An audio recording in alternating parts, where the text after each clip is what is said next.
Hello everyone, it's Debbie here with Lake House Soapery. I am working today on a soap for a collaboration video, and I will link down below all of the other YouTubers that are participating in the collaboration. It's from a soaping community that I belong to on Facebook.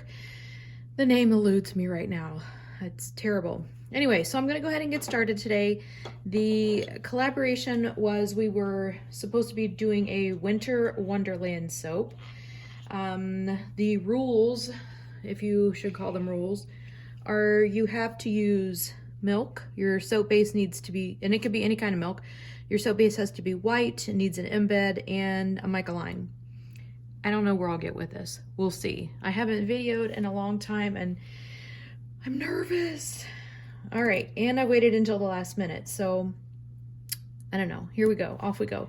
So the milk that I'm using is going to be goat milk. I didn't do a full goat milk soap because I wanted the soap base to try to be as white as I could get it. So here we go. I have my oils all mixed and ready here, and I'm going to strain my lye water. It looks a little fuzzy, so I think that's just from where I have some lye lint on it. I'm going to give it a stir, and then we're going to go ahead and pour it in, and off we go. You may chastise me because I do not have gloves on. I'm out of gloves. I cannot find my reusable gloves, and I'm out of disposable. Actually, I might have one pair. I'll have to look and see in a minute here. All right, though. Give that a mix, and I'm probably reaching all over everything here. I'm gonna rinse my strainer out. All right, while I'm off getting my strainer, I should probably tell you that the soap that I'm going to do is called, what is it called? It's called Reindeer Hot Chocolate. I thought it would be a really fun twist on unicorn hot chocolate. I think the reindeers are highly underappreciated this time of year, so we're going with reindeer hot chocolate. And off we go. All right, I got my strainer rinsed out, so I'm gonna go ahead and pour this lye water in. I do have my glasses on, so, you know, that's a plus. All right, so in goes the lye water. I'm gonna give this a quick buzz. Since the soap base is gonna be white, I am gonna go ahead and add in, while I'm mixing it here, some titanium dioxide.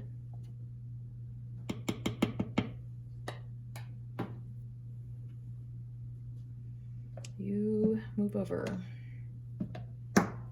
And when we get to a thin trace, I'm gonna add my goat milk in. I did a liquid discount for the goat milk, so hopefully that'll work out okay. Everything is right around the same temperature. I'm soaping it right around 100-ish.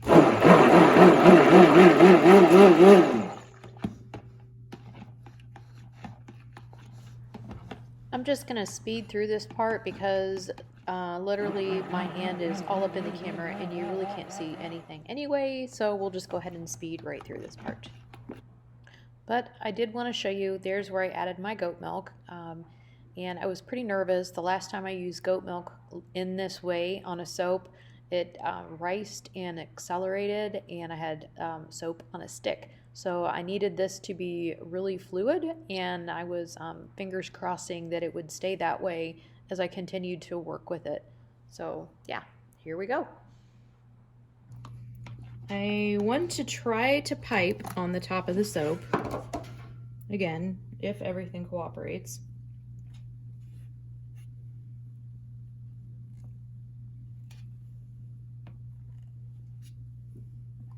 And the fragrance oils that I'm using today, I should have put this in a bigger bowl, clearly, but I'm gonna pour some of it out almost right away.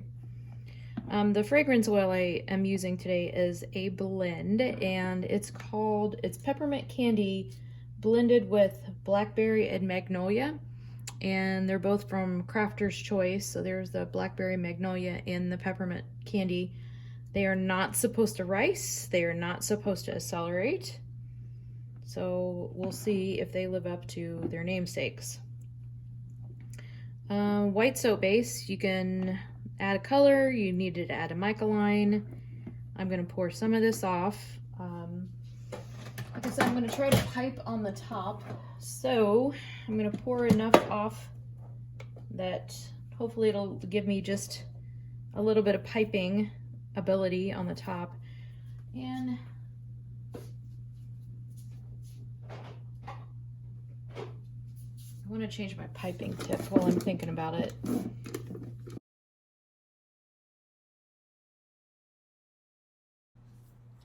Alright, so the original audio on the movie wasn't working very well, so I'm just going to give it a try to talk through it here.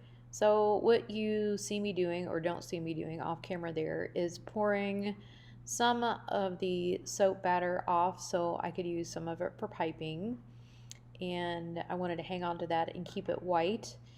So after I poured off some of that, then it was time to go ahead and add the fragrance oil. Oh wait, I poured off a second color. I forgot about that. I needed to add some off to the side for a second color because I knew I wanted to have a pink in the middle of the soap to match the embeds that I made for the top. I added some more titanium dioxide because I really wanted this fragrance base to be nice and bright and white. And I crossed my fingers and added the fragrance oil and gave it a blend. And I had to use the stick blender because the titanium dioxide won't disperse without using the stick blender. Otherwise you'll end up with it being all goopy and icky. Alright, so we got it all blended, and now it's time to go ahead and pour the soap base into my mold. It's just one of my 2-pound molds that I got off of Amazon. So the soap base is staying pretty liquidy here, so yay me.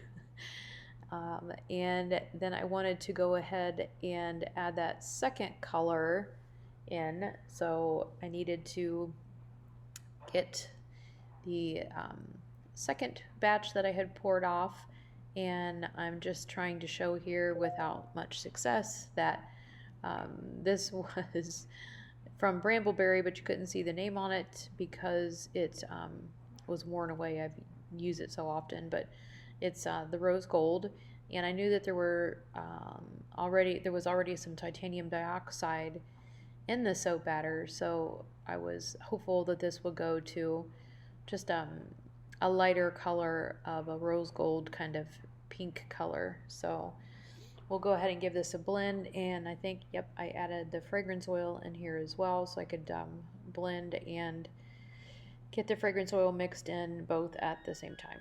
And because I had my big hand in the way, we're just going to jump to the finished blend. So it actually did turn into a lighter kind of pink color. I was hoping that maybe it'd be a little bit lighter, but I didn't want to take a chance and add more titanium dioxide because that can sometimes thicken up your batter, and I did not want to take that chance.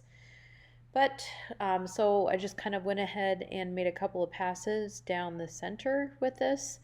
And then the plan was to cover it up with white, and I thought that I was going to do a hanger swirl, but you'll see that I kind of panicked. The batter was getting thicker, so I changed my mind and just kind of poured the white down on top of there and spread it around a little bit, and then the plan changed, as they do sometimes when you're making soap, and I decided that I would go ahead and just spread that white base color out on the top, and then I figured I would just go ahead and do a mica line on the top there. So yeah, that was the plan for that. So I gave the bowl a good scrape down here, and it reminded me of my nephew Alex. He loves to watch my videos. So Alex, if you're watching this one, hey buddy, how are you doing? He loves to watch Katie over at Royalty Soaps make soap. Don't we all? And he absolutely loves it when she says, "Scrapey, scrapey, my big containy." And I'm like, I want him to like something clever that I say in my videos, but I can't really think of anything clever to say in my videos. So I was thinking maybe glug glug when I add in the lye water for him so he could have something to think was funny in my videos, but I never remember to say it. Anyway, so I wiped off the excess, and then in doing so, I also wiped off the markings on my mold. So I'll have to go and fix that at some point. Anyway, I got it all kind of flattened down here, and I'm getting ready to add the mica line in. And I realized I could not find my little tea strainer anywhere to do the mica line, so this was going to be very tedious if it worked at all.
All right, so I panicked and grabbed the first thing I could find that would hold mica.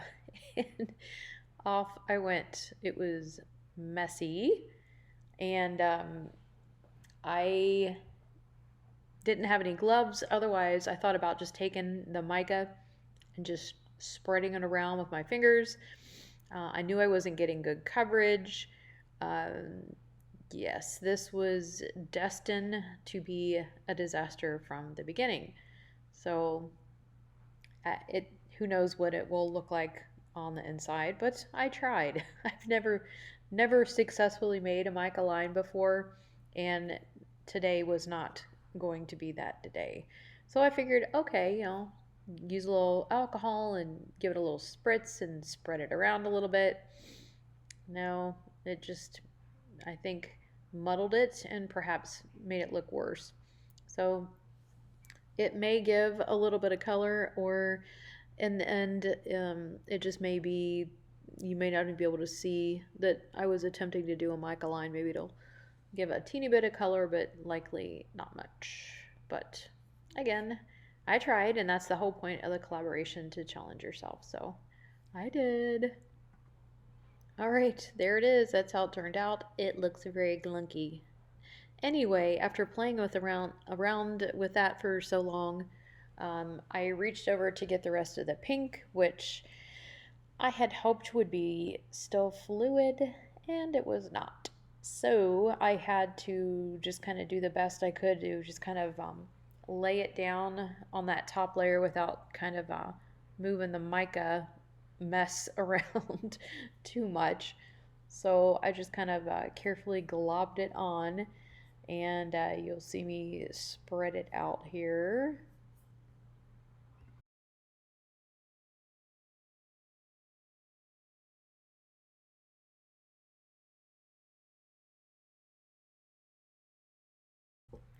All right, now it was time to get to work on the piping for the top.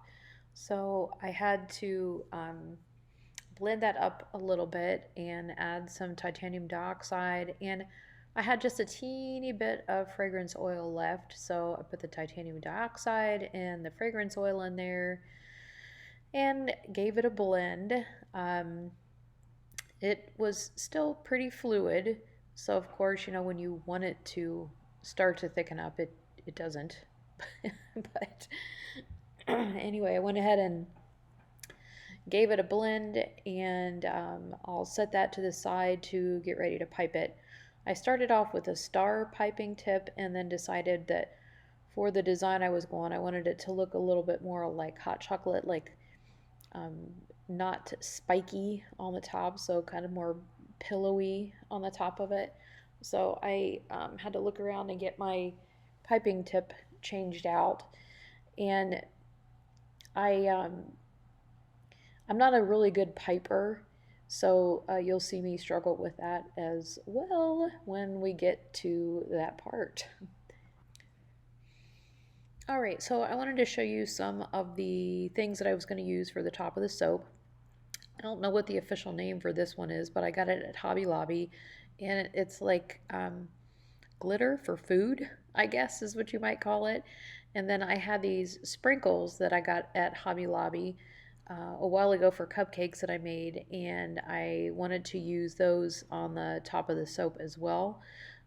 Just because, you know, if you're doing hot chocolate, then and it's for reindeers, it definitely should be colorful and fun. So those were just a couple of things that I was going to put on top of the soap.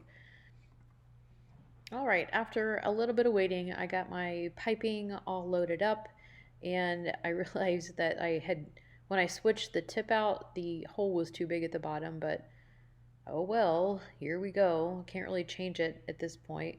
And the angle is really, really bad, so I'm likely um, just gonna let the video go here for a second, and since the angle was so bad, I'll just switch it around so you don't have to watch my wrist and all of this. But I was explaining in the video that I bought Katie Carson's piping set a while back, and I watched all the videos and I had all the pieces and parts, and I was very quick to point out that just because you watch the video, it does not make you an expert. Nothing but practice will make you good at piping, at least in my own experience. But pipe I did, and I tried really hard.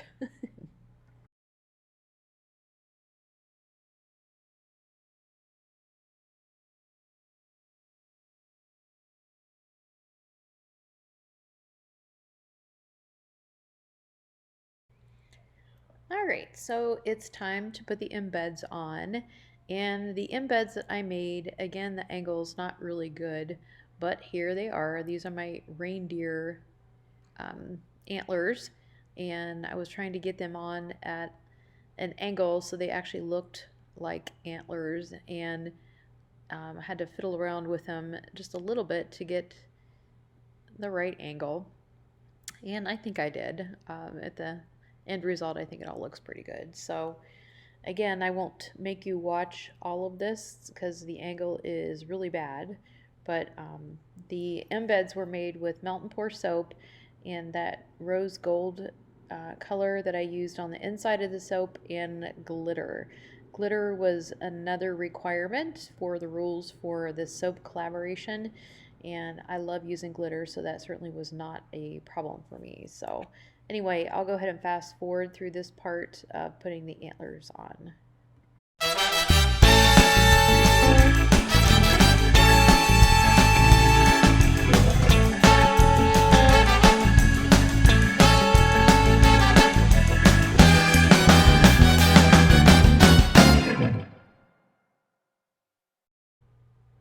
And there you have it. The antlers are on. And yes, these are actual marshmallows that I'm putting on next. I thought it would be a lot of fun to have a real marshmallow. I just thought it would add a lot to the look that I was going for Reindeer Hot Chocolate. So I plopped marshmallows on to each and every little bar. And I'll spritz them with glitter at the end. All right, and now we're off to the little candy pieces. I put a large little candy ball on near the tops of the antlers, and then I went back through and decided that not only did I like the big one, but I wanted to add a small one underneath each one of them.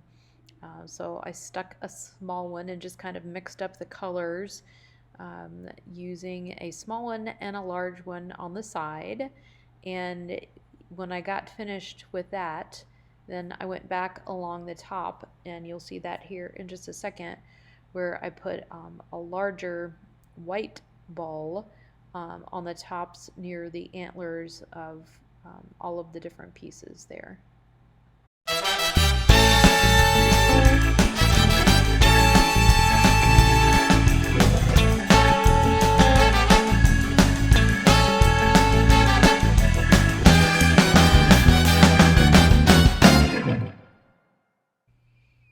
Alright, so the marshmallows are on, and I spritzed it with glitter. What you did not see was the ginormous glitter mess that I made when I spilled the glitter container trying to refill it. But keeping with theme, I wanted to have little stir sticks for the hot chocolates, and as I was trying to decide how to put the stir sticks in, I decided that I wanted to poke them through the marshmallows. I thought that just added a little bit of fun to it and kind of helped anchor the marshmallow down just in case it didn't want to stay on the top of the soap like I wanted it to. So I went back through with stir sticks and put those into the marshmallow and into the soaps, and I just thought that was really fun. The stir sticks are bamboo sticks, which are sourced locally. There's a coffee shop called North Bank that lets me steal some of their bamboo stir sticks occasionally. And there they are, just a kind of a flyby on the soaps there, so you can get a look at what it looks like from this viewpoint. And I will be back in just a little bit, and we will do the cut and see how these turned out on the inside. Thanks for sticking with me this far. I appreciate you. All right, well, we're back, and we're going to go ahead and get our reindeer hot chocolate cut. It's a little dirty. I will tell you that the little candy bits, the little round balls, some of them, 2 of them came off. So I don't know whether the soap was already too set up when I started to put them in, or that's just the way it works with them. I don't know. But what I did do is take some melt and pour and just kind of drizzle it over the top of it. And I kind of like the way that it looks like icicles. This will bevel off on these edges here, and the mica line looks like it's probably pretty crummy. But we're going to go ahead and cut it and see what it looks like on the inside. So yeah, I'm hoping I lined everything up correctly, and that nothing gets chopped off that wasn't meant to be. I cleaned this, but a little dirty. All right, so off we go.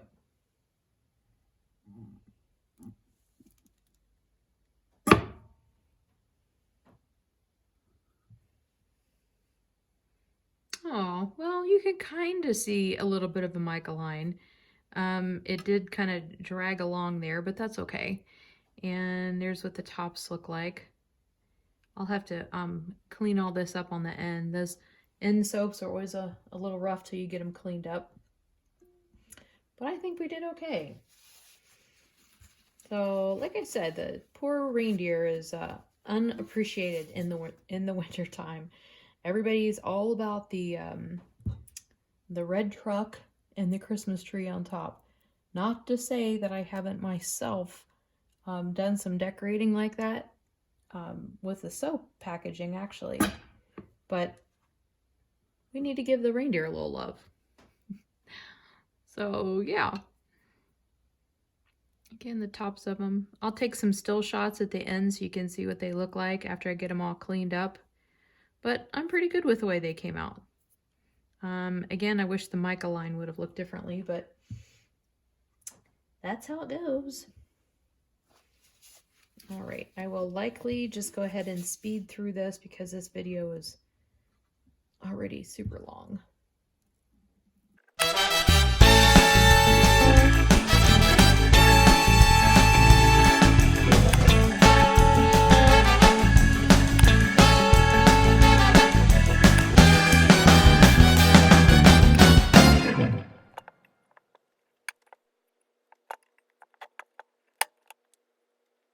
All right, everyone, thanks so much for watching. I hope you enjoy the video, and please make sure that you click down below so that you can follow along and go to the collaborations for all of the other very talented soap makers. I'm a very novice soap maker compared to all the things that you'll see by these very talented ladies and gentlemen. So thanks again for watching. I'll see you soon. Bye.